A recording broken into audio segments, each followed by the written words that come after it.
Can you remember when we elected a government who would treat its people with respect?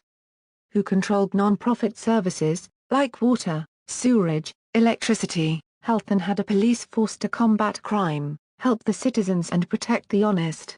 Can you remember when we were called a lucky country? The days when the cost of living matched your income. Can you remember when a policeman would let you know you had a blown stoplight? Now of course it's instant fines to make more revenue.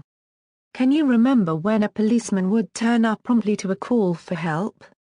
Now of course traffic takes preference. If you're lucky they will eventually turn up when it's way too late to assist, but hey, they may have made revenue on the way, so don't blame them.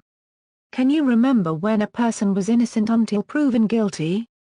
Now of course you are guilty, prove your innocence. Can you remember when it was safe to walk the streets and you could leave your house unlocked? Can you remember when youngsters were disciplined and had respect for the law and people?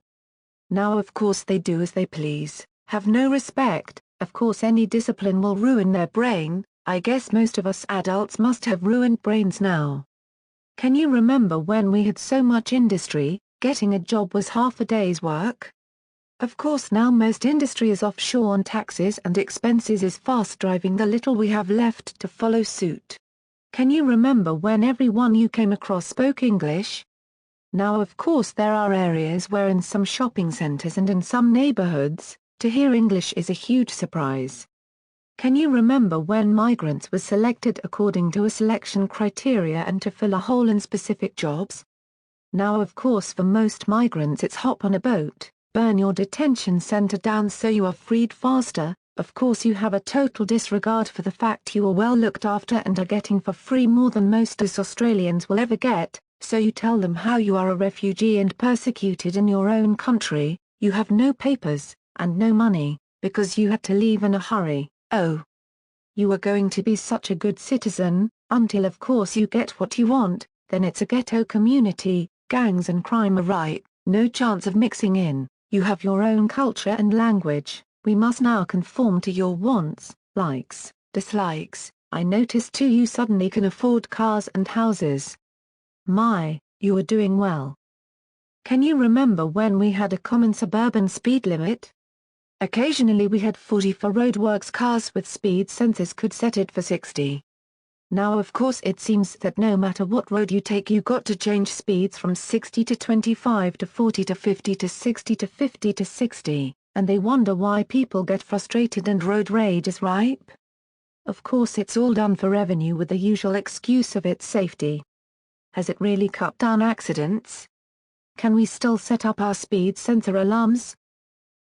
Can you remember when cars were built strong, and a crash did minimal damage? Now of course they are paper-thin designed to disintegrate and most don't even have real bumpers anymore. Of course this is all for safety, or is it? Would we not have been better off with modern safety features in strong-built cars? Is the paper-thin design really to cull the amount of living people? Actually I have a great idea. Why don't we go back to the horse and cart? Think, it would help the carbon problem, create manure for the farmers, solve the speeding problem and almost eliminate accidents.